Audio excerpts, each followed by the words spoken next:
YAHAWAH. Yeah. Kolo YAHAWAH. Vashim Yahushua. Vashim Dash. YAHAWAH. YAHAWAH. Washim Yahushua. Rakatha Yahweh, for your mercy and I cry. Call on Yahweh, Washim Yahushua. Wada Yahweh, for your mercy and I cry. Shalaki Yahweh, for my sins as I cry. Oh, Yahweh, Bashim Yahushua, Rakadash Yahweh, for reply every time. Oh, Yahweh, Bashim Yahushua, Wada Yahweh, for your mercy all the time. Shalom, shalom. It's your brother Obadiah Hawkanan of the tribe of Reuben. And Most High, you know, he put something on my spirit to come on and get it out. And we got a lesson today. And I hope you love it. I hope you like it. It's definitely going to be, again, some very high-level nutrient fruit for all those that are going to be able to feed off of this. And that's just what's important. Because, again, we're at that time, you know, and at that point where isolation tribulation is almost at hand. And we're going to be getting into it. And we're going to talk about a lot of things that aren't readily talked about, but we're going to filter through the Ruach HaKodesh and the Spirit to do this in a fashion that I praise and worship and pray to Yahawah Shem Yahushua is going to be very fruitful and very beneficial.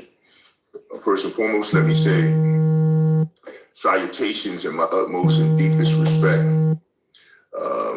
and admiration to the apostles who have been bringing this truth out for decades in and decades out. And they've been bringing it in the form of accuracy. This is all very important. We have so much in terms of wayward devil doctrines that are coming out from all different platforms. And it doesn't exclude the Hebrew Israelite awakening. You have a lot of these organizations that they formulate their own doctrinal belief systems in a fashion where they go against the accuracy of the truth that the apostles of GMS have been bringing out and have been sticking to it. There's no deviation going on in terms of that accuracy. You call it what you want, but all of these derivatives that you see out here today, whether they're out on the highway and byways or whether they're on social media, the unicorn of information, you can easily tell whose deviation is being used and what fashion is being done in. And clearly we can see at this particular time that this is what's going to contribute to the isolation tribulation process and the rebels being taken to the wilderness, which we're going to talk about this today. So I want to also say and finish up with salutations to the hopeful elect and those that have been striving in this truth, bringing their bodies out because Yahawah Shem Yahushua said as a living sacrifice, which is a reasonable service to him and to the ministry and to the kingdom of Yahawah Shem Yahushua. Also want to give a salutation and shalom to all of your Akwav and Akim who are like-minded in terms of bringing the truth out and not deviating from the sacred name and the truth. If you're in this truth, and you're not pushing and promoting and bringing out the sacred name, then you're not in the truth, okay? And you are spiritually blocked, and you are a proxy. You have a proxy relationship going on with YAHAWAH Shem Yahushua, and you're leaning more to the left, because no one has the authority to change the sacred name of YAHAWAH Shem Yahushua. No one has the authority to change anything in reference to the word in the scriptures. As I brought out before when I talked about in 2nd Ezra chapter 14, 2nd Esdras chapter 14, which is of course in the Apocrypha, and we got down to talking about the fact that there are 204 books that Ezra had written and with 5 scribes after they come out of captivity. Now, make sure we understand there's 204 books. Now, the consolidation of the process, as I said before, we have 80 books. It says that 80 books were going to be given to the worthy and the unworthy to read. It didn't say they were going to be able to understand it. It just said that they would be able to read it. Okay, so make that very clear. And then it says that the 70 books would be released at another time, and probably and most likely at around this time, the 70 will be released to the wise, so that they can distribute to those with understanding. Now, who are the wise? Well, the wise formulate and fit in the category of accuracy. If you're not formulating and promoting accuracy and not deviating from the truth, then you can't be the wise. It's as simple as that. And if you're not the wise, you're not part of the remnant. And if you're not the wise, then it's a good chance you're not part of the elect either. So this is what it is. So we definitely want to say salutation to all of those that are out here, and especially the scattered. That are scattered around the world, because the Most High did that in 1 James. He talked about the fact he was going to scatter us around the world, and we are in the wilderness of the world at this particular time. And it's going to get thicker and it's going to get deeper. And so we're going to find out where you stand in reference to this situation from the scriptures, as well as from the lesson that's going to be brought out here. And it's going to come together. All praise to YAHAWAH Shem Yahushua for that factor. And all ways to him and only to him. As I always do, and I try to start out with, I want to give a prayer from my tribe, from my tribal brothers, to all of the tribes of Israel. And I like to do it in the language of what we were called in captivity, which is Seminole Indians, which is the tribe of Reuben. So I want to go ahead and read that. Glasses out now. Shuck. Get started here. All right. So again, this prayer is something that I practice and try to learn this thing so that I have it down in terms of being able to recite this prayer for YAHAWAH Shem Yahushua and in honor of the tribe of Reuben and my people. And what I'm doing is I'm speaking now, O Great Spirit, all the people, Seminole tribe, thank you for our land, our water, and thank you for our land and water. And we thank you for we thwata you for our dogs who watch over us at night, and our horses who carry us in the day. That's power, represents power, right? And we thank you for our good food, and we thank you for a good wind that blows on our backs, that's spirit. And we thank you for good thoughts that come from our hearts, and thank you, Great Spirit, YAHAWAH Shem Yahushua, come and eat with us. Okay, so the prayer goes as such in the language of the Seminole Indians as you would know it. Okay, and it would be Ish Yah. It's INSSJ. So I'm just pronouncing it in the Seminole language. Ish Allah Sanoha Amuda Haye Yahawah Senuka Kamado Ewoje Kashe Senuma Fubaka Senuka Kamuna Faura Senuka Kamuna Fuara Senuka Kamumadu Fuayana Madu Kasha Hamba Kasha Eshawakala Sinunawa Kanamono Hayanama Hawakala Shanua Kanamahado Ifujinuka Shenumahawa Sha Falua Senukanumawa Ranura Senukandawawa YAHAWAH, Manukasha, Hama, YAHAWAH, Yah. That's in the Seminole language, in what I read before, and I'm speaking it now to our great spirit, which is YAHAWAH Shem Shai. And I hope that you can appreciate the fact that when we got scattered, we had this particular type of situation that had to come upon us in terms of learning another language. And it says in the scriptures that we will be speaking of a different tongue anyway, in a foreign tongue, which is what you basically witnessed. So again, the title for this lesson today is YAHAWAH says, are you spiritually prepared or spiritually scared? Are you spiritually prepared or are you spiritually scared? This is what we're dealing with, and this is where we are at this particular time, okay? So basically, this is what we're going to get into. We're going to break out scriptures and speak to those things and map it out in the way that we should. And we got a lot of scripture to cover, so we'll try to get through as best I can. But like I said, when Royal Coffee Dish puts the spirit on me to do a lesson, I don't have a time frame.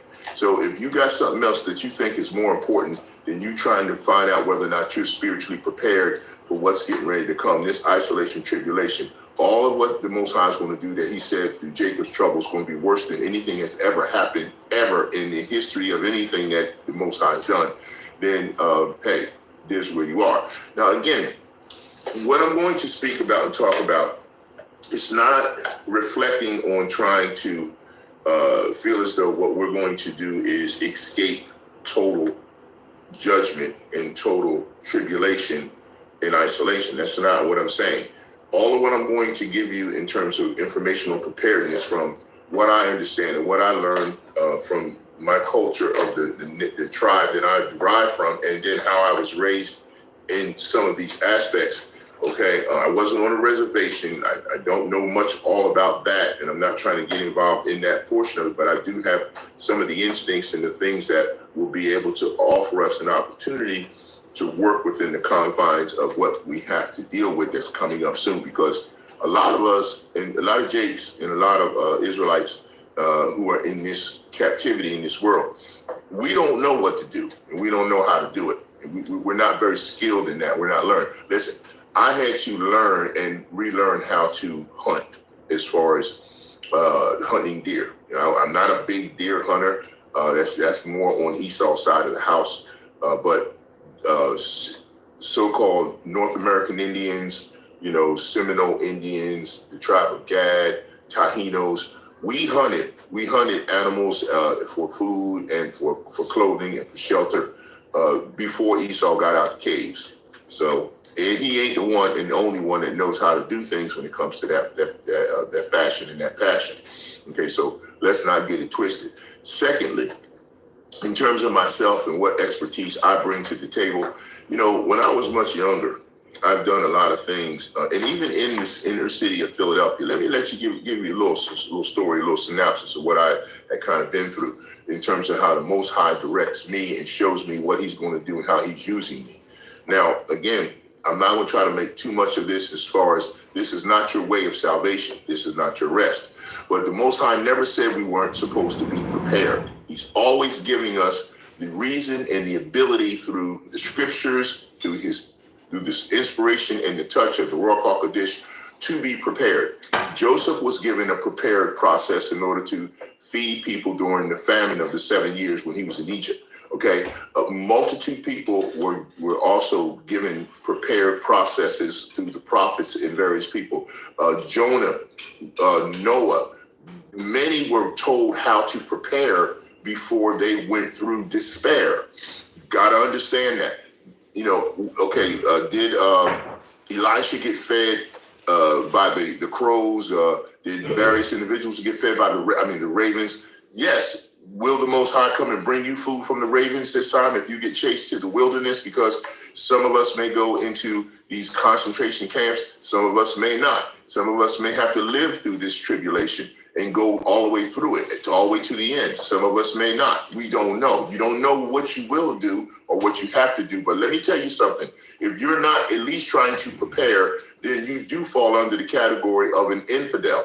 because that's what an infidel is. And the scripture says any man who does not prepare or take care of his family, he's less than an infidel, okay? And you will deal with this. So you're going to be thrust into this tribulation. You're not going to get around it. Everybody's going to be touched. And judgment starts at the house of Israel first.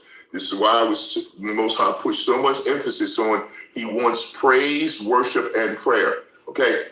Look, I'm not going to keep yelling at y'all about this, but he wants to praise, worship, and prayer. It's a higher love. If you're too austere that you can't praise, worship, and pray to the Most High, then when the isolation tribulation process comes down, and when the SHTF happens, okay, and he actually drops the bottom out of everything everywhere, wherever you are, is that where you're going to be at? And if you don't have some kind of preparedness, then yeah, you better be riding on the angels. The angels better be carrying you out. Now again, we don't know exactly when it's not going to happen. Most High tells us what's going to happen. He tells us how it's going to happen. And he also tells us sometimes in the area that it's going to happen. In most cases, he tells us the area. But he doesn't tell you exactly when it's going to happen. Okay, so knowing that, that's where preparedness comes in, which is in the scriptures. And I'm going to show you precepts in scriptures that talk about preparedness and how to be in that position. Because look, will the chariots come and get people and get them out before they get chased to the wilderness? I don't know that. Maybe the chariots will pick you up and take you to the wilderness. Maybe the chariots will get you out of the wilderness. But I'm going to tell you right now, there's a lot of rebels that are running around and they're doing stuff that's not in line with the accuracy of the scriptures, okay? It's just not. Just because you run around with purple band uniforms on, and when their bottom drops out of everything and the SHTF hits the fan, what are you going to do then? Because I'm going to tell you right now, we're inside the door, opening up the windows and looking at the process of the MOTV coming out right in your face. Everything's going to go down and you ain't going to have nothing to do but try to survive without. If you don't take the C hit, then what you going to do? How you going to eat? How you going to function? If you got to go to the wilderness, Apostle Gabar talked about this multiple times. If you got a family, you got children, okay? You, your wife, whoever, are you prepared to take care of them in the wilderness? Okay, if you got to run, if you got to get a bug out bag, leave your place where you live, all that behind, because you ain't gonna keep none of it anyway. None of it going to the new covenant. You gotta flash out and go to the wilderness. Then how you gonna take care of them? Do you know how to take care of them? Can you dress an animal for dinner? If you kill an animal, take an animal down, can you feed your family? Do you know how to do that? Do you know how to fish? You know how to make something out of and make a way to fish without monitoring conveniences, because you ain't gonna have time to grab everything. We're gonna talk about this, I'm telling you, because you gotta be able to be circumspect in this process. Is anybody telling and teaching you this? Yeah, it's good. You have to know that the angels are going to protect you. The Lord will deliver you. Yes, he will. But he's going to go through this with you. There's a multitude of scriptures that tell you right now, YAHAWAH says he will be with you till the end. He didn't say he was going to drag you out of this. All Israel got to be judged first. So think about it. So your situation is such where you got to go through this. So how do you want to go through? You want to go through with the angels and the protection of YAHAWAH covering you, and as you go through the tribulation, because we all do? Or do you want to be a hard rockhead and think that you're just going to sit back on your step like some of the wacky-tacky Christians saying, well, I'm just going to sit here until the Lord pick me up and deliver me. Let me tell you something. The Lord doesn't like lazy people, and he don't like stupid people. So you're either going to learn what you can do to prepare. This is not going to be your salvation. It's not going to save you from everything that's going on. But it's nothing in the scriptures that tells you you can't be prepared. To the contrary, it tells you that you're supposed to be prepared ahead of time. So right now, as Elder Yashawama said, you got a grace period. And this is your grace period to get and be prepared. Okay? Because when the zombies cut loose, like Apostle Ramlan was talking about, I'm gonna tell you something. There's gonna be some off the chart zombie situation going down. It ain't gonna be nothing. It's gonna be way, way harder and above what what we see in the movies and all that crap. Because the Most High, when he comes with, no one understands the level of what he comes with. When he brings what he brings, man, he blows everybody's mind.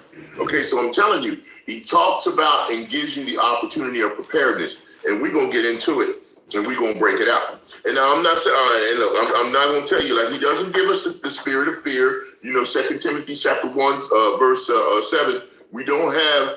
He didn't give us the spirit of fear. Okay, I'm not talking about being afraid, but I'm talking about being prepared. Okay, there's a difference. All right. Just saying something in Numbers chapter 10, verse. We're gonna get these. Okay, let's just go there. That's what we need to do. Where I want to start at.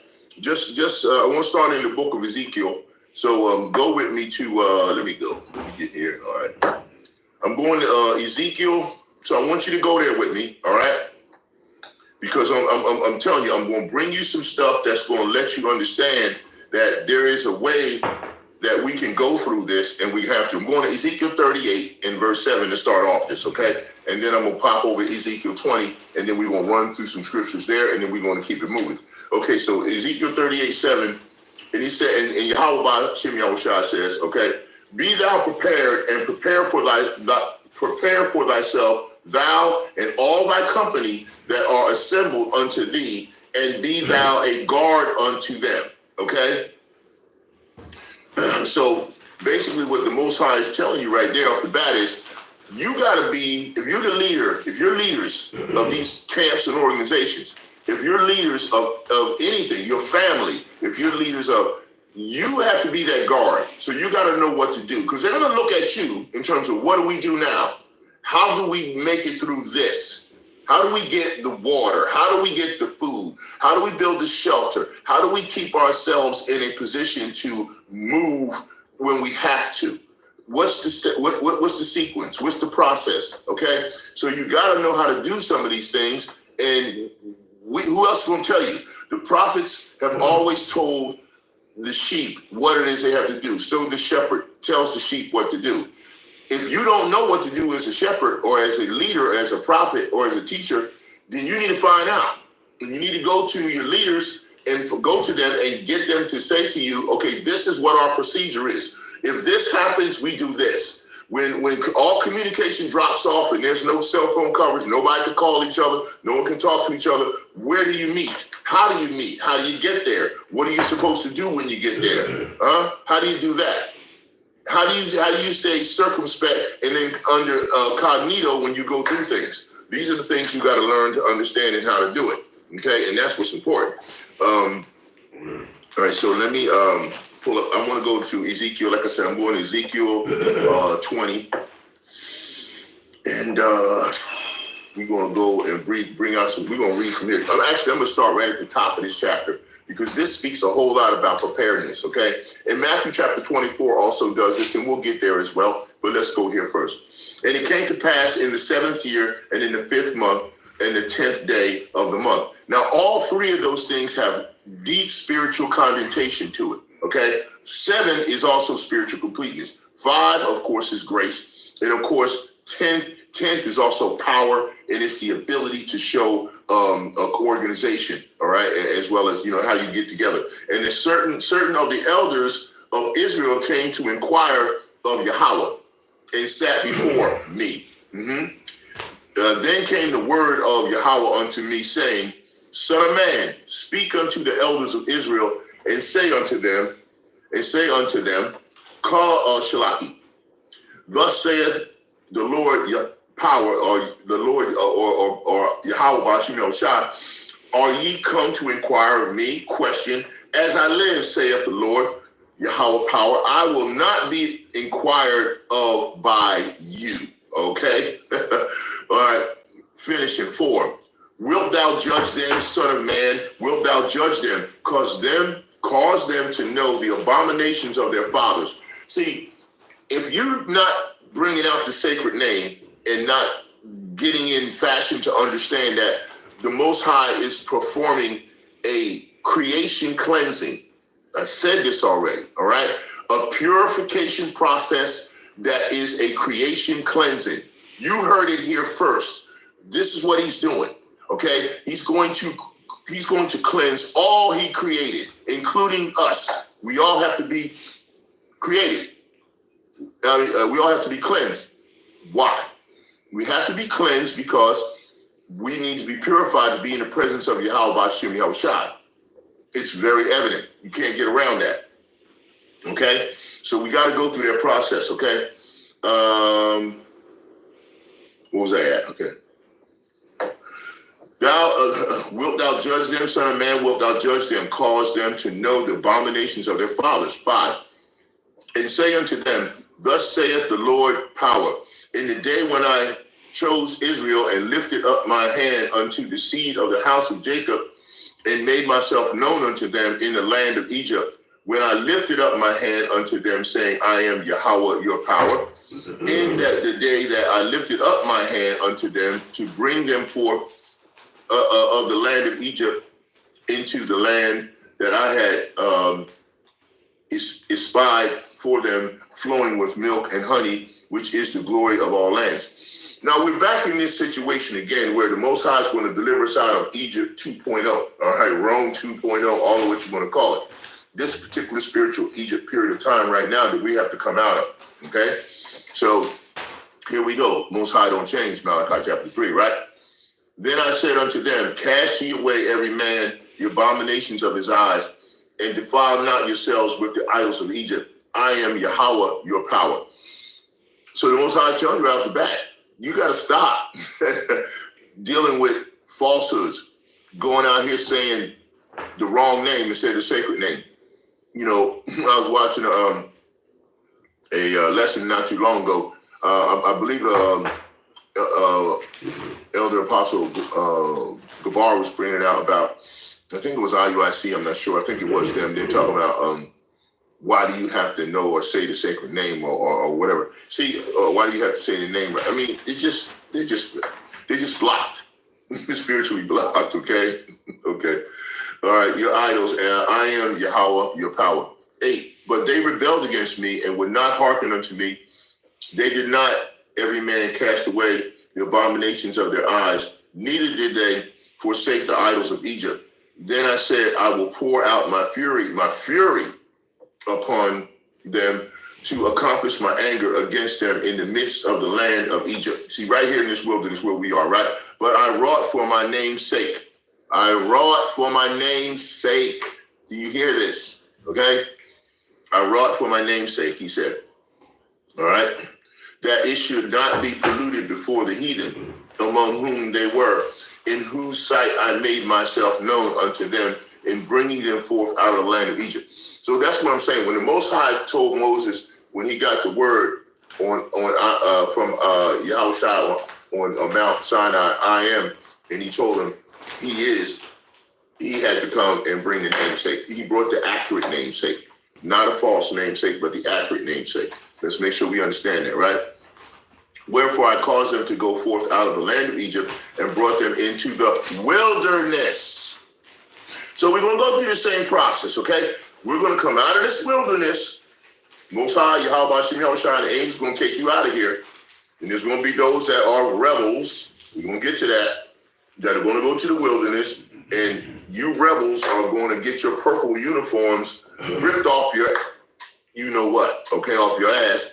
And all those that also one body in wickedness and everybody else, y'all gonna have to get it because y'all rebels. Y'all might be somewhat in the truth, partially in the truth, but you're rebels and you're gonna have to pay for this. You're not getting away with this. Most High is gonna judge Israel first. Okay. All right, here we go. All right. Wherefore I caused them to go forth out of the land of Egypt and brought them into the wilderness. 11. And I gave them my statutes and showed them my judgments, which if a man do, he shall even live in them. 12. Moreover, also I gave them my Sabbath to be a sign between me and them, that they might know that I am Yahawah that sanctified them. Now, you know they disobeyed the Sabbath because they tried to go Friday sundown to Saturday sundown. Man, back then there wasn't no days of the week, okay? There was no days of the week. So and how many wicked organizations are now still pushing Friday sundown to Saturday sundown, knowing that's not the right one. Now, we already know the Purple Gang, they've been messed this up. They got all kinds of wicked stuff coming down, talking about the Sabbath the wrong way. So we know they don't even do that right. They polluted it, okay? And it's still polluted among them, okay? All right, so where am I at? All right, 13. But the house of Israel rebelled against me in the wilderness. They walked not in my statutes, and they despised my judgments, which if a man do, he shall even live in them. And my Sabbaths, they greatly polluted them. And I said, I would pour out my fury upon them in the wilderness to consume them. But I wrought for my name's sake that it should not be polluted before the heathen, in whose sight I brought them out. 15. Yet also I lifted up my hand unto them in the wilderness, that I would not bring them into the land which I had given them, flowing with milk and honey, which is the glory of all lands, because they despised my judgments and walked not in my statutes, but polluted my Sabbaths, for their heart went after idols. Still doing it today, still celebrating these wicked holidays, still going off and doing the wrong things. Nevertheless, mine eye spared them from destroying them, neither did I make an end of them in the wilderness. But see, that's going to change this time around, because this is the last captivity, and this is the last time we're going to be going through this. So the Most High is going to make a perfect example about this deliverance that we get, and it's going to be a doozy. I mean, it's going to be more than I can say there. So get ready. Okay, he says here, okay, nevertheless, my eyes spared them from destroying them, neither did I make an end of them in the wilderness. Okay?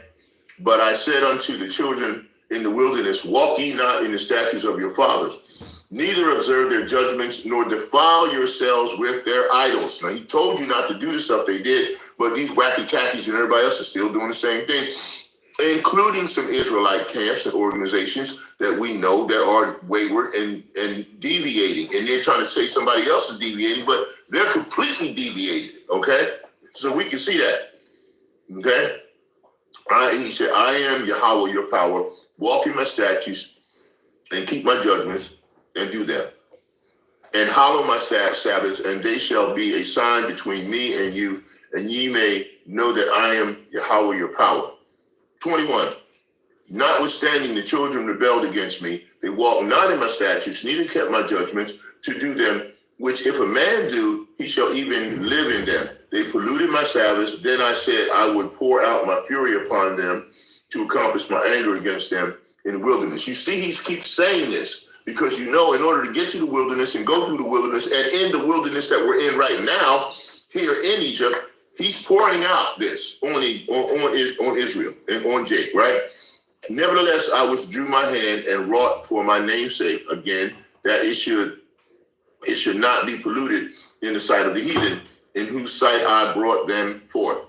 I lifted up my hand unto them also in the wilderness, and I would scatter them among the heathen and disperse them through the countries.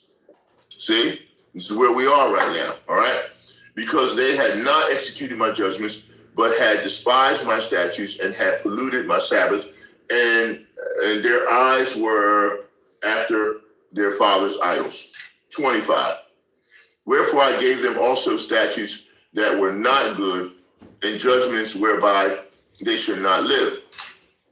And I polluted them in their own gifts, and they caused to pass through the fire all the opening of the womb. So we can see how all of our children and all of the young Jakes are going through the fire consistently right now. They're getting burned like crazy, and we can see it happening. That might make them desolate, and to the end that they might know that I am Yahawah. Okay, 27. Therefore, son of man, speak unto the house of Israel and say unto them, thus saith Yahawah power, yet in this your fathers have blasphemed me, in that they have committed a trespass against me. And you see continuous blaspheming happening right now with a lot of these organizations, religious practitioners as well as those who claim to be in truth, okay? For when I have brought them into the land for which I lifted up my hand to give to them, Then they saw every high hill and all the thick trees, and they offered their sacrifices, their presence and provocation of their offering. There also they made their sweet savor and poured out their drink offerings. Then I said unto them, What is the high place whereunto ye go? And name thereof is called Balaam, right? Unto this day. Wherefore say unto the house of Israel, Thus saith the Lord YAHAWAH, Are ye polluted after the manner of your fathers? Question. And commit ye whoredoms after their abominations? Question. For when ye offer your gifts, and when you make your sons to pass through the fire, ye pollute yourselves with all your idols, even unto this day. And shall I be inquired of by you, O house of Israel? Question. As I live, power, I will not be inquired of you. Okay, that's what I just read there, right? In 38:7. And that which cometh into Shalaki, and that which cometh into your mind shall not be at all that ye say, we will be as the heathen, as the families of the countries, to serve wood and stone. Okay, this is wrong. As I live, saith YAHAWAH, surely with a mighty hand and with a stretched out arm and with a fury poured out, will I rule over you. Okay, and it will bring you out of the people and will gather you out of the countries wherein you are scattered with a mighty hand and with a stretched out arm and with fury poured out. So he's gonna be kicking, dragging, and kicking tail and taking you to where you're gonna be talked to and justified whether you are supposed to be here or not. You will get that far, but you're getting your butt kicked along the way. So you're not escaping anything, okay? And I will bring you into the wilderness of the people, and there will I plead with you face to face. Now, when the Most High pleads, you know how he gets down. His pleading is usually his form of judgment that he performs. We know this to be true. Just like he said he's going to plead with the heathen when he takes him down to the Armageddon, the garden, Shalaki, the Armageddon, when he's taken down to Megiddo, into that place, he gonna plead with them, all right? And it's not what they think. Okay? Like as I pleaded with your fathers in the wilderness of the land of Egypt, so will I plead with you, saith YAHAWAH. And I will cause you to pass under the rod, and I will bring you into the bond of the covenant. See, here we go. And I will purge out from you among the rebels and them that transgress against me, and I will bring them forth out of the country where they sojourn, and they shall not enter into the land of Israel, and ye shall know that I am YAHAWAH. So the Most High is telling you right there, the rebels is going to get their butt kicked, okay? Because they're doing things that are way against what the Most High wants during this end time period. We have a lot of things that we need to be doing his way. Not the way of your organization, but the way he said do it. And if you're not following that accuracy and doing it the way Most High YAHAWAH said do it, then you're going off, okay? And he's going to purge you out, because that's what he said he's going to do. That's why he's going to bring you out of the country wherein they sojourn, and they shall enter into the land of Israel, and ye shall know that he is YAHAWAH. 39. As for you, O house of Israel, thus saith YAHAWAH, go ye, serve ye every one of his idols, and hereafter also, if ye will not hearken unto me, but pollute ye my holy name. See that? Polluting his holy name, my holy name, no more with your gifts and with your idols. All right? 40.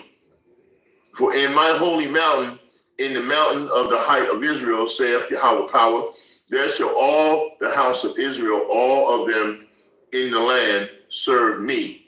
There I will accept them, and there will I require your offerings and the first fruits of your oblations with all your holy things. 41, and I will accept you with your sweet savor when I bring you out from the people and gather you out of the country wherein ye have been scattered, and I will be and I will be sanctified in you before the heathen. That's where your praise and worship has to come in. That's why you got to practice and do it now. so you know what you need to be doing then. Okay. 42. And ye shall know that I am Yahawah power, that I am Lord, and when I shall bring you out, you shall know that I am Yahawah when I shall bring you into the land of Israel, into the country for which I lifted up my hand to give it to your fathers. 43. And there shall ye remember your ways and all your doings, wherein ye have been defiled, and ye shall loathe yourselves in your own sight for all your evils that ye have committed. See, judgment starts in the house of Israel first. And ye shall know that I am Yahawah when I have wrought you for my name's sake, not according to your wicked ways, and not according to your corrupt doings, O ye house of Israel, saith Yahawah power. He keeps telling you namesake. Don't you get it? If you don't have the sacred name, then you can't be operating in the truth in terms of not getting the brunt of the tribulation isolation process and what's going to happen. If you're not going under the sacred name, you're going to get the brunt of this. I'm telling you, and it's coming to Israel first. It's coming to Israel first. Which simply means what? All those who are at the top, who were leading all these men, thousands of purple uniforms running around, you're going to get touched first because you're not operating right. But hey, Most High got you doing it. He controls everything, all parts of everything. So if he got you all bugged out, then that's what he needs you to do at this time. You've been predestined to do that part of it. Okay? All right, 45. Moreover, the word of Yahawah came unto me, saying, Son of man, set thy face towards the south, and drop thy word towards the south, and prophesy against the forest and of the south field, and say to the forest of the south, Hear the word of Yahawah. Thus saith Yahawah power, behold, I will kindle a fire in thee, and it shall devour every green tree in thee, and every dry tree. The flaming flame shall not be quenched, and all faces from the south to the north shall be burned therein. Nuclear fire. Chariot fire. No place will escape. You cannot run and hide anywhere. 48. And all flesh shall see that I, Yahawah, have kindled it. It shall not be quenched. Then said I, Lord power, they say of me, doeth he not speak parables? Yeah, he do. But guess what? In every parable, it lines up with truth. So think about that. That's why we started off with Ezekiel chapter 20, and we had to roll down through that. So now, what we're going to do is we're going to break out some more scriptures and try to make this a little bit, not as long, but I'm trying to get to the point to let you know. The wilderness, you are in it now, but you're going to go into the thick of the wilderness. Okay? When you get chased out of your homes, when that MOTB, when that C-hip is pushed on you, and you have no other way to go, and you don't have anybody to depend on except YAHAWAH, Shem Yahushai, you are supposed to have been getting prepared. This is your prepared time. I don't know when it's going to stop, but the brothers are telling you right off the bat. We can see the signs of how the lessons are being tampered with, shut down, sounds being taken away, stuff not being put up. The apostles and the rest of the brothers are going to rumble. That's another channel phase. This is what's happening. The writing's on the wall. You can see what's going on here. And this is your preparedness time. Okay, let's get some more scriptures on being prepared because we need to do that. Okay? All right. I think I'm going to go to Numbers while I'm still here. Yeah, I think I will. Pop over to Numbers. Go with me to Numbers 10:31. And it reads, And he said, leave us not, I pray thee, for as much as thou knowest how we are to encamp in the wilderness, and thou mayest be to us instead of eyes. Let me read it again. All right, Numbers chapter 10, verse 31, and it reads, and he said, leave us not. He's not going to leave you. All right? He will have the angels helping you, but you still got to do your part. I pray thee, for as much as thou knowest how we are encamped in the wilderness. So you can be camped up in the wilderness. You know, hey, the Feast of Tabernacles went through, the Feast of Booths just went through. We knew how to do it. We got to learn to do this. We got to learn to do stuff. And thou mayest be to us instead of eyes. Come on, man. Y'all got to step up and understand what's going on here. All right? You don't have the spirit of fear. He's giving you the spirit of victory. He's giving you the spirit of resolve. He's giving you the spirit of an austere man, but you still got to know what to do. You could be strong as all get out, but if you don't know what to do in the wilderness in order to get through the tribulation, what good is all your strength going to do you? Samson had strength. It wasn't his hair. It was told by people who were misled that his hair was his strength. Most High channels do different things. But at the same time, even when he didn't have his hair, what did he do? He prayed to the Lord, prayed to Yahawah. He's under the banner of the Levite. And what did he do? He got his strength back. Because the Lord provides the power and strength, not something that you wear or you have on your hair. That's not it. Okay? I wanted to go to, let's see, New Testament. I think I'm going to go to 2 Timothy here because I want to talk about your spirit. You don't have the spirit of 2 Timothy.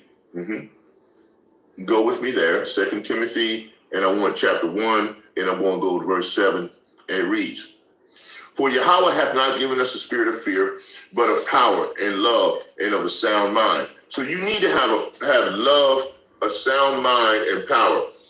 Of course, the love is the Father. You got to give him a higher love. When you show him a higher love, what does he do? Then he takes fear away. You won't be spiritually fearful.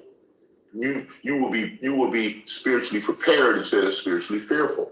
Okay, and then you can show power. Okay, how do you show the power? The power is the ability to function through the tribulation and get through this period of time, even in the wilderness, even if you have family members or others with you. Your people who are with you, that you're going through this tribulation when everything else is turmoil and going crazy before the nuclear holocaust starts on the world. If you're in the wilderness or doing what you're doing, the chariots can find you wherever you are.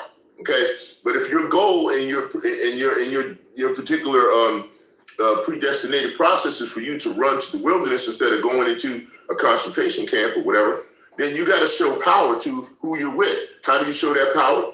By having the ability to function within those confines. Doing that, knowing what to do, knowing what to build, knowing how to build it, knowing how to start a fire, knowing how to make a cover for the fire where it's sort of like a dome that creates a inner portion where you build the fire in it, where you can cook in it, and it can be of various sizes. It could be this big, or it could be that big, and then you have your fire in it. And why do you cover it so it doesn't shine outward? Because those that are in the wilderness looking for you in any trouble, they won't be able to see what's going on. Myself, like I said, when I was in Philadelphia, I lived next to this park called Bartram Gardens. Okay, Bartram Gardens, you could look it up in Southwest Philadelphia. And I lived in the projects in Bartram Village, right? And so what I used to do when I was younger, I used to hang out in the park all the time. I learned how to hunt in the park. I used bow and arrow. I wasn't no gun hunter. I'm not a person that's always looking to try to pull out some kind of weapon of that nature. If we have to run to the wilderness, you don't want to be pulling out no guns anyway, because when you make those sounds, Esau coming. He's coming towards where the sound is. And plus, he got more firepower than you do. So while you need to remain silent, you need to remain incognito, you need to remain covert. So you need to operate in a covert fashion. If you notice that the thumbnail from my particular lesson on this showed you a compound bow, all right? That's a good thing to have. Get yourself a compound. Get a couple. Get one for you, one for whoever you're with, your brother, your sister, your mother, your wife, whoever. So when you go into the wilderness, you can get arrows. See, nothing wrong with having a bow. You could fish with a bow. You can put a rope or string on the back of the arrow. You can shoot it and into a fish, pull the fish out of the water, you got a fish, okay? Same thing for animals. It's a silent protection and it's a silent way to hunt. You can shoot an arrow and take an animal down, you know, follow the blood trail, get that animal, learn how to dress it and clean it, you know, get the innards out, leave the innards. What? Don't leave them at your campsite. Take that animal and drag it to a water source. Like I told you before, be a quarter of a mile away from a water source where you do your camping. You know, go to the various different sporting goods stores right now while you can. If you don't do it during their wicked holiday period, do it after. Try to get you a good deal. Go get you a hammock that has a covering, you know, like a mosquito net covering. Okay, why? Because if you have a hammock that covers you when you're laying in it, once you put it up 8 to 9 feet in between two trees, you have it in a position where what? If anything falls on it, if you have a covering in it, it'll fall on it and fall off onto the ground. Okay. Any kind of rain, some of the hammocks they have a rain covering situation. So if it starts raining while you're in it, the rain will just go off the sides of it and you won't get wet while you're in there sleeping. Okay. You want it 8 to 9 feet off the ground before animals and stuff that's going to be running up. You think you're going to be the only one that's hungry? They're going to be hungry too, and they're going to look at you as food. Okay? You coyotes, bears, wolves, wherever you are. I don't know where you are, but you're going to have to deal with these kinds of things, all right? So why you want it up 8, 9 feet is because when you sleep, you're vulnerable. Yeah, the Lord going to watch over you, but you're going to be vulnerable still. So you need to be up in a position where if you're up high, the animal might be sniffing, or a bear. When a bear stand up, you know, a regular bear weighing about 300, 400, 500 pounds. When they stand up, they're close to 7 feet. Okay. Now the arms are a little shorter, so they can't scratch or reach at you. But if you up there in a hammock and it's at least 9 feet off the ground, which is a good way to get it up, and you put this stuff up early, you put it up ahead of time before when you first break camp. And you gotta, like I said before, you gotta take and clear. You gotta search your camp area. You gotta mark off your camp area and make sure your camp area is secure and is protectable, it's visible. You don't want to be in the thickest of the trees where you can't see what's coming, whether it's animal or person or whoever. You know, you gotta make sure you're circumspect with that. And you march off about 75 feet, 80 feet or more in a circumference with some trees and some water not too far away from you. So when you clean an animal, you can leave the innards at the water, because you gotta remember, animals go towards water sources in the evening also to drink and fulfill themselves and to hunt. So you got to be careful of that. You got to make some staves out of long branches and long pieces of tree that you can carry, and you sharpen the edges of it. Why? You make 3. You make one to where your fire is. You make another one to where you sit and eat. Never eat where you're going to sleep, and never eat right at the fire. Move back away from it some so you can see what comes into the picture if anything comes in that direction. Okay, and you have a stave there, which is a long type spear in case something comes.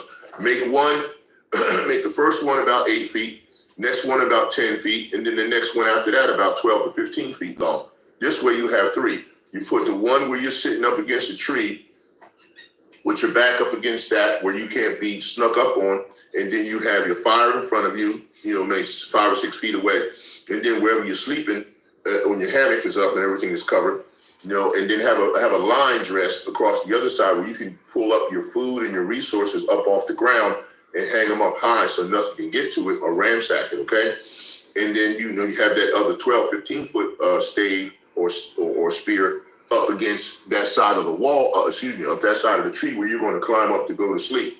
This way you have that there. That's just like a rudimentary way to have one area of camping. Go and get you some prepared stuff. Don't be trying to go all the way out into the wilderness with a bunch of pots and pans and all kinds of silverware. No, you ain't doing all that. That's not how you got to get down. Go get you some survival gear. Get you some survival stuff. Get a couple of packets for each family member. You know, put the names on those things. If you got kids, make sure each child has a pack that they can carry with the stuff that's essential for them. Okay? Don't try to sleep in bad crap. You don't want to be on the ground when the SHTF hits, because everything's going to be going haywire. Animals are going to be roaming all over the place. Depending on what time of year it is, you got to deal with certain circumstances. Okay, like I said, if it's going to be in the summer or the spring, late spring, you're going to deal with snakes, all kinds of other creatures crawling on the ground, not to mention bugs, rodents. It's going to be all kinds of stuff like that. More towards the winter, you're just going to have to deal with things like coyotes, wolves, maybe some badgers or some wolverines. They're vicious. You never know. You may have to deal with some bears for a period of time before they go into hibernation. But you got a lot of situations going. Don't try to be like Esau and go into a damn cave. That's not where you're at. It's not your thing.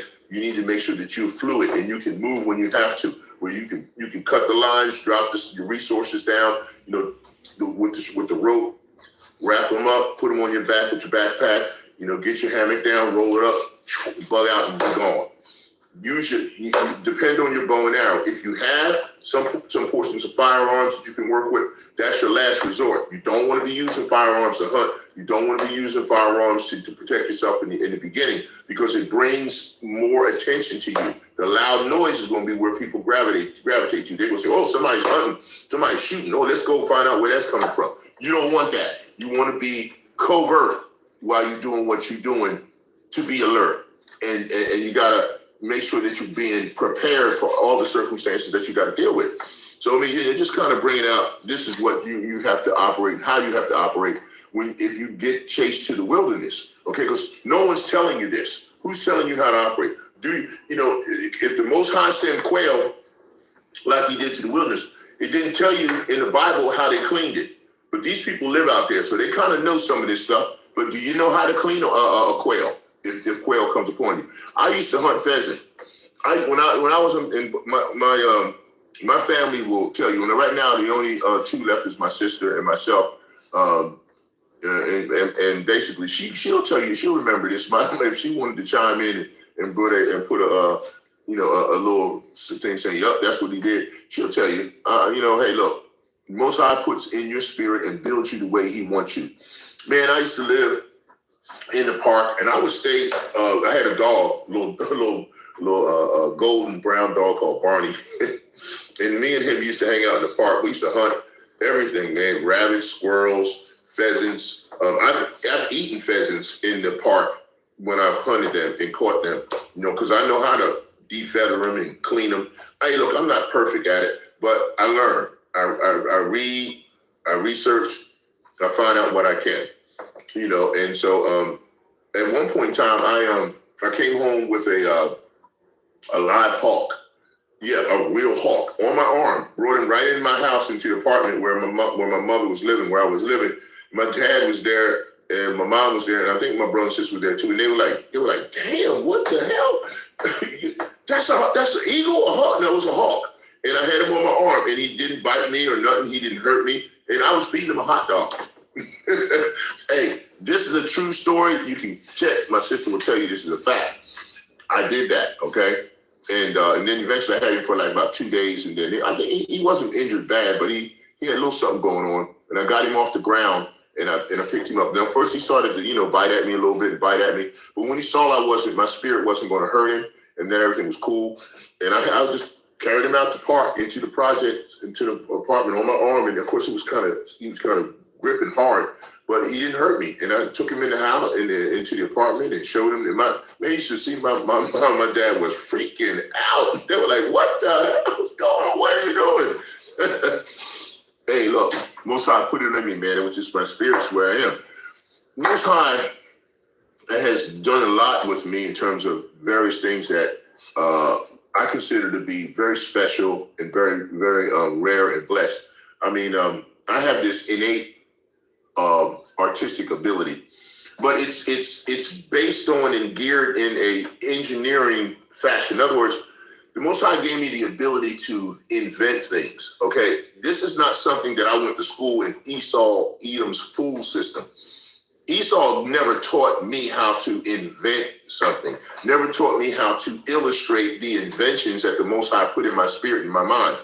Okay, I'm an engineer and natural inventor from YAHAWAH. Okay, before I went to school to get an art degree and to get any other degrees or any other education, The Most High had this in my spirit already, okay? And you can't go to school and be taught to be an inventor. It doesn't work like that. Either it's in you or it's not. And I've done a few things for the Most High, and things could have probably been high level, but that's not what he wanted for my spirit. He wanted my spirit to be doing this at this time. So this is what it is. Okay, so I digress a lot. Let me get back to scriptures.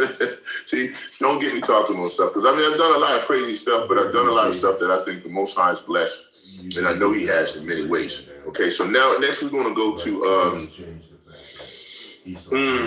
okay, I did Timothy, I did Numbers 10:31. I'm gonna go to Acts while I'm still in the New Testament here. Go to Acts, 7, and I want to go to 38 here, and it reads, "This is he that was in the church in the wilderness with the angel which spake to him in the Mount Sinai, and with our fathers who received the lively oracles to give unto us, to whom our fathers would not obey, but thrust him from them, and in their hearts turned back again into Egypt."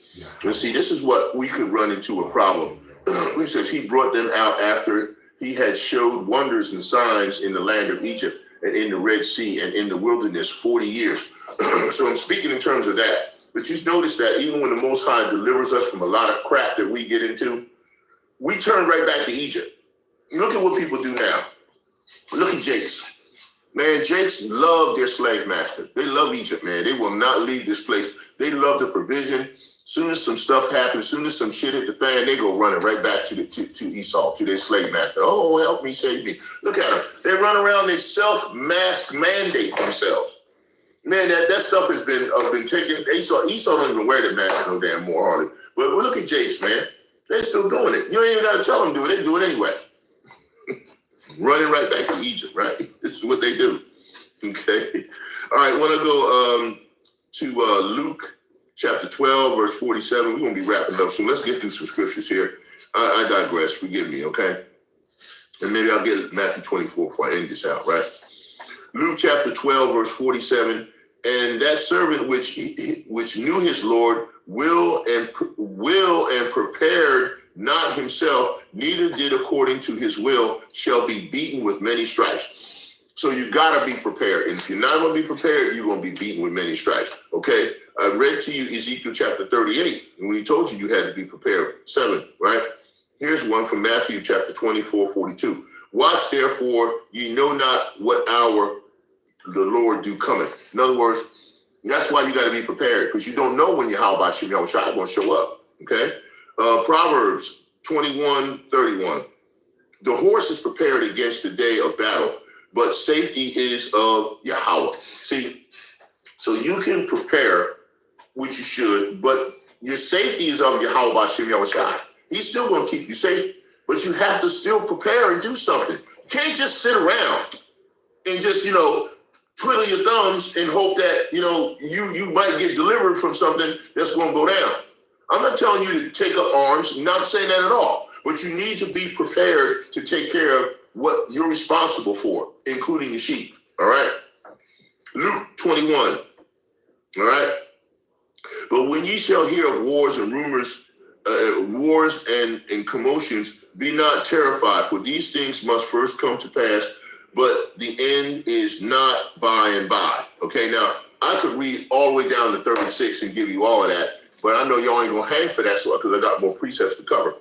Luke 14:28.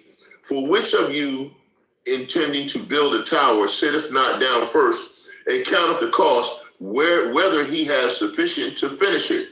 See, he's telling you, you have to sit down and prepare to count the cost in order to function and do what you need to do. Right? That's what 2 Timothy says, 2:15. "Study to show thyself approved unto YAHAWAH, a workman that needeth not to be ashamed, rightly dividing the word of truth." So if you're doing that, then you're being prepared. Okay? Proverbs chapter 6, verse 6 and 8. Okay? Shop.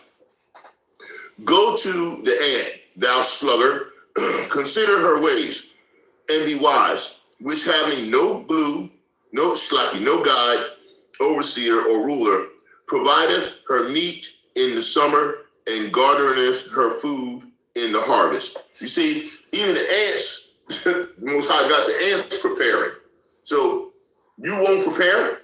Please. You better learn to prepare, or you're going to find out why you should. Romans chapter 13, verse 11. And that knowing the time, that now is high time to awake out of sleep, for now is our salvation nearer than when we believe. See, so we're telling you to prepare and wake up out of sleep so you can function in this truth of ours and get to a point where the Most High can get you through this tribulation. John 16:33. These things have I spoken unto you, that in me ye might have peace. In the world ye shall have tribulation, but be of good cheer. I have overcome the world. So the Most High, YAHAWAH, told you YAHAWAH is going to cover you, but you still got to do your part. You can't just sit the hell around and just expect things to not work right, and things to just happen for you. It ain't going to go that way. 1 Peter chapter 13. Wherefore gird up the loins of your mind, be sober, and hope to the end for the grace that be brought unto you at the revelation of Yahawashi Hamashiach. Okay? Gird up your loins, right? Matthew 24:13. But he that shall endure unto the end, the same shall be saved. Right? Proverbs 21:31. The horse is prepared against the day of battle, but safety is of Yahweh. I gotta reemphasize that because it's very important. Okay?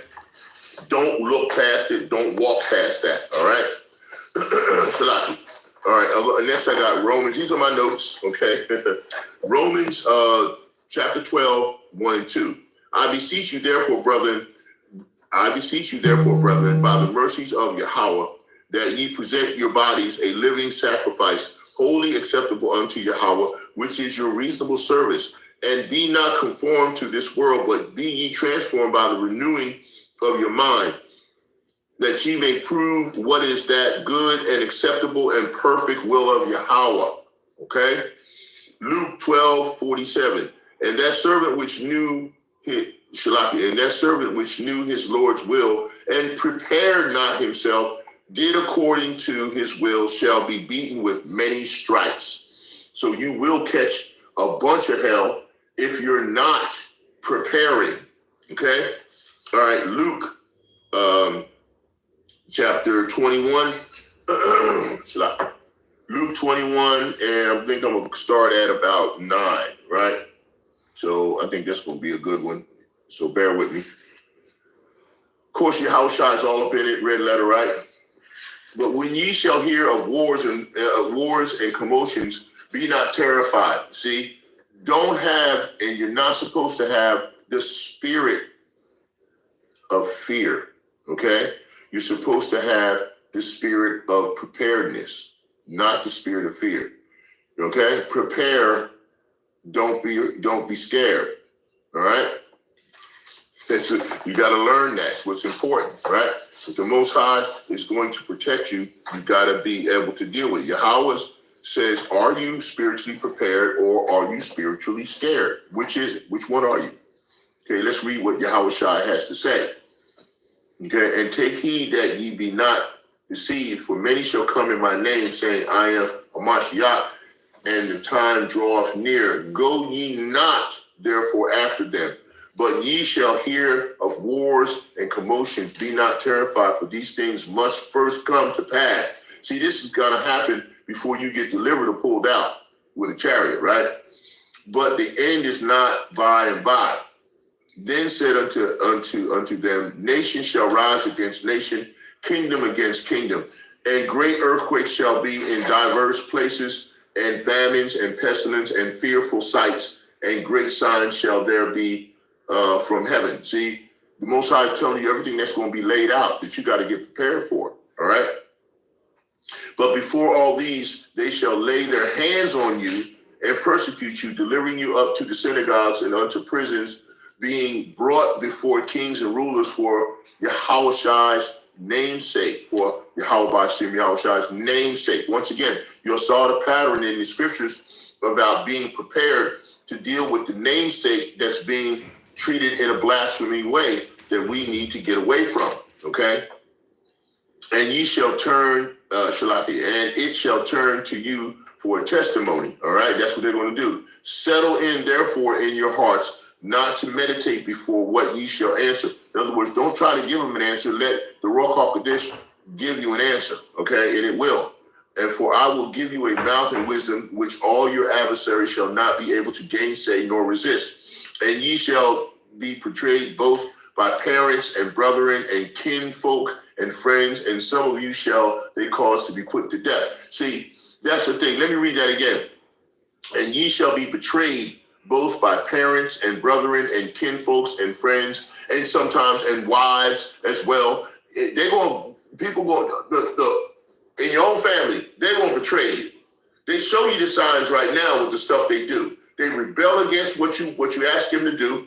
You're the man of the Lord. You're the one who's being directed by what the Most High tells you to do and how to do it in line with what they see happening. They see these things happening. It's not like you saying stuff and they don't know what's going on. Even if they are bugged out their mind, or even if they are blocked spiritually, to some degree they still see what's going on, but they go against you anyway. Why? Because they love their slave master and they don't really love the Lord. They don't love Yahawah. That's why they're doing it. It's no other reason. Why else would they do it? They see the stuff happening in front of their face. They know that Yahawah is not dealing with them. It's not giving them any information, any truth. They don't have no accuracy. They're not bringing out no scriptures. They're not talking about anything. They're still talking about trying to do shit in the world. And they're going to go against you, which is what it says right here. And Yahawah is telling you exactly how it's going. Ye shall be betrayed both by parents and brethren and kinfolks and friends, and some of you shall they cause to be put to death. Who's death? Esau, Edom. Put to him. Because who does the Most High use as his perfect wicked weapon to punish and destroy everything in the whole wide world system? Esau, Edom. Right? The only one who's going to have a bigger body count than Esau, Edom is going to be Yahawah himself, which all of it belongs to him, but basically he uses him in a puppetized fashion. And ye shall be hated of all men for my name's sake. Again, do they not hate us because we won't deviate from the name? Yes, they do. They may say they don't, but they do. Okay? But there shall not be a hair on your head perish. See, that's why you got to stay with the sacred name. Don't listen to the bug outs. Let them go ahead and go against you. Let them talk against you. Let them try to do stuff against you, but he will deliver. But just still prepare. Okay? Prepare. All right? 19. In your patience, process ye your souls. In your patience, process ye your souls. And when ye shall see Jerusalem compassed with armies, what? People before it's a place, right? Then know that desolation therefore is near. Then let them which are in Judea flee to the mountains, see?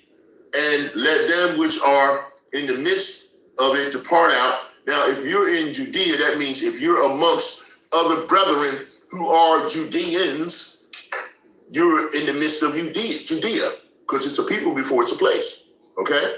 And then it says, flee to the mountains, the wilderness, okay? And let them which are in the midst of it depart out, and let not them that are in the countries enter thereunto. So you can't let them know where you are and let them know where you're going.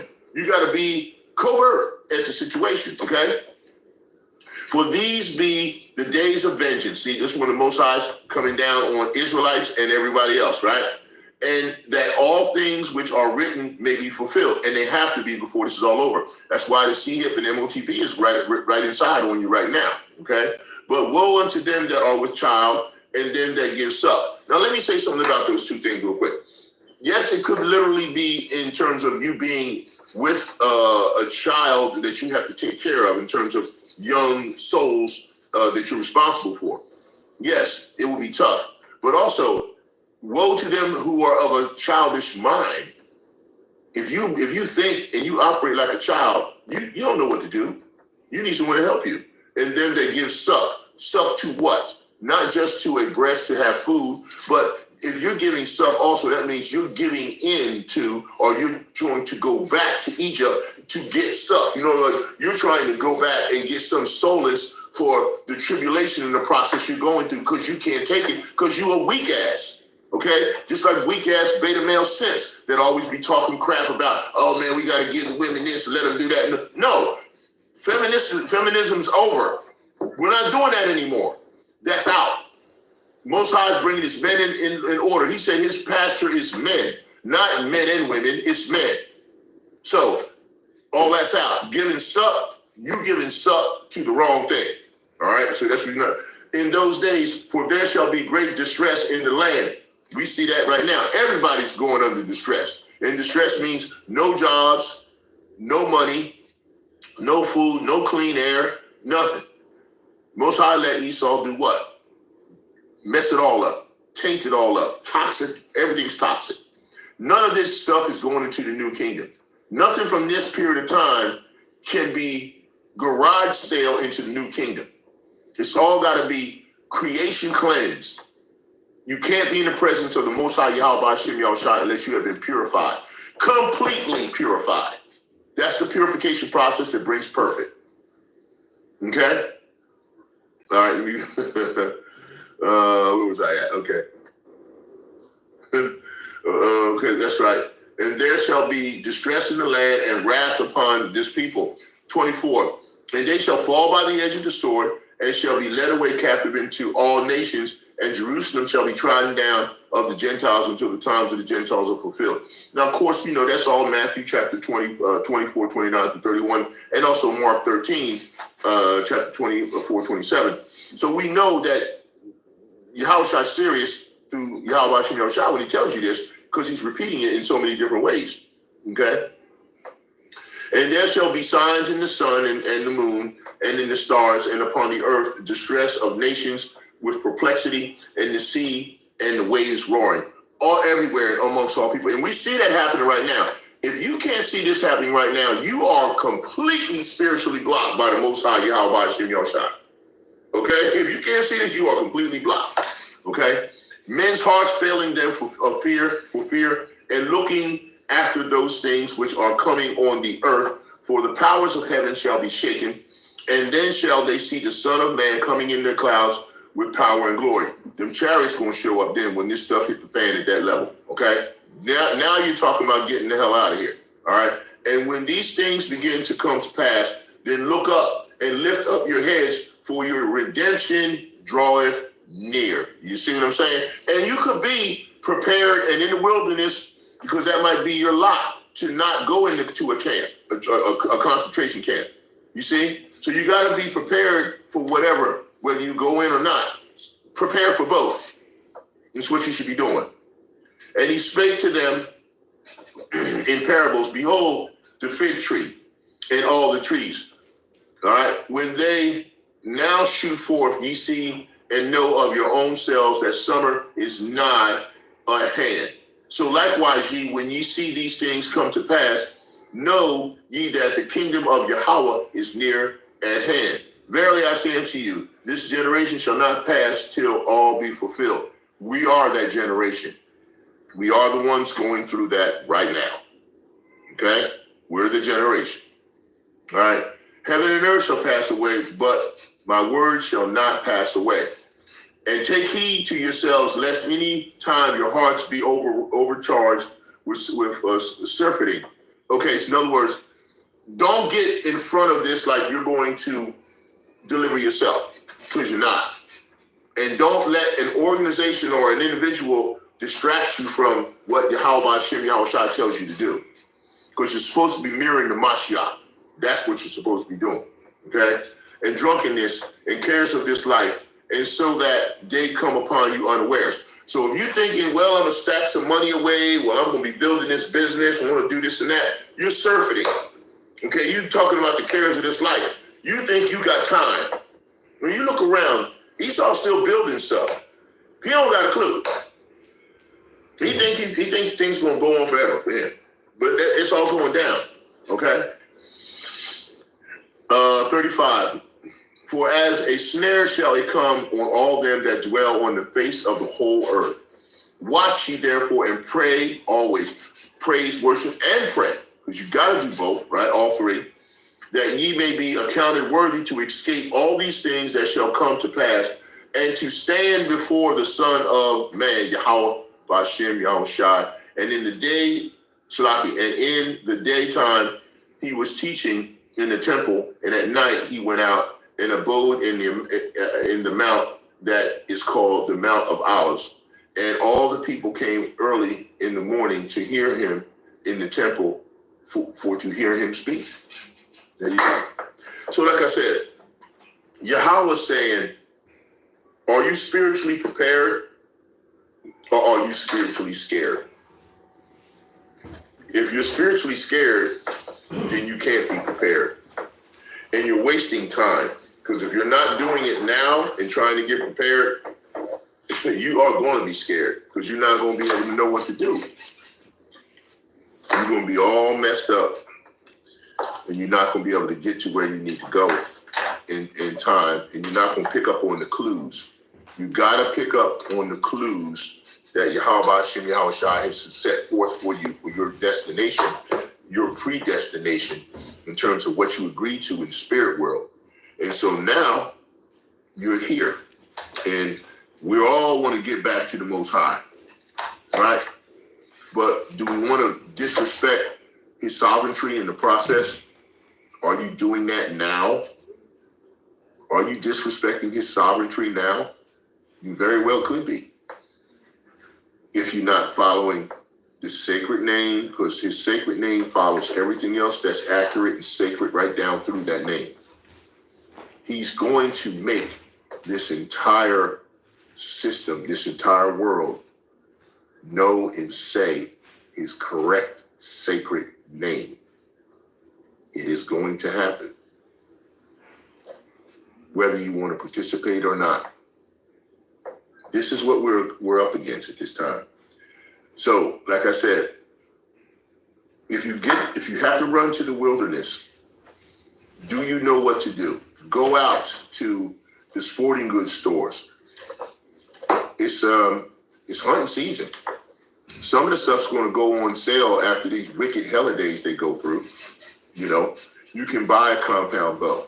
You can buy a crossbow if you can't pull a bow back, which should be pretty easy. They got them in various pound sizes, you know, from 35 pounds to 45 and on up. Crossbow, you can crank it up. They have a little arrow and you can use it. These are silent ways to protect and hunt and forage and get the things you need. Buy a little small camping kit that allows you to have something in it like an axe, a knife, a flint. You might want to make sure you can get some purification straws so that if you have to get a water source to drink from, you can draw it with the straw and it'll cleanse the water through the straw. They have those out there. Your leaders should be telling you some of this stuff, because if you live in the cities and you have to try to find a way to live outside of the cities and some of the wilderness areas, you need to be able to know how to function in those areas and stay incognito until the chariots come to get you. The angels are going to know who you are. They'll help protect you, but you got to still do your part, you know? So when you walking through your Walmarts and your Dick's Sporting Goods or wherever you are, Academy Sporting, look at these things. Ask questions about this. Talk to Esau about, you want to learn how to do this and do that. Watch some of the survival shows so you can learn how to do this. Be covert. Learn these things, because I'm telling you, there's going to come a time when you're going to be without the resources that Esau's providing you that's already toxic and not good for you anyway. You got to know what kind of stuff you can eat when you're out in the woods, in the field, in the wilderness. What plants you can dig up, what plants you can not touch. You got to learn these things. Do some reading, do some research. Yes, you have to study and know your scriptures. You have to know how to do all of that, but you also have to still be prepared to do things while you're still here in the flesh till you transition to the new covenant and then get the new bodies and whatever power the Most High has allotted you predestinated to get. But you damn sure better get ready through praise, worship, and prayer and find out how to live through isolation, tribulation. Because at some point in time, you will be isolated and you will go through tribulation. All of us will be touched by it. You may not catch the full brunt of it because you may not be that level of a sinner or that level of an individual that has gotten in enough repentance, but our righteousness is all as filthy rags. So none of us are at a point where we've already overcome. So we have a lot still to do, and a lot of prophecies are still going to be fulfilled, but some of the main ones are popping off right now. So you got to get ready. And this was just another PSA, a public service announcement that leaned on the fact that Yahawah is asking you, are you spiritually prepared or are you spiritually scared? Kolo Yahawah, Hashem, Yahweh. I thank you, my Father, for the knowledge as I cry. Kolo Yahawah, Hashem, Yahweh. Shlaki Yahweh, for your mercy as I cry. Kolo Yahweh, Hashem, Yahweh. Shlaki Yahweh, for your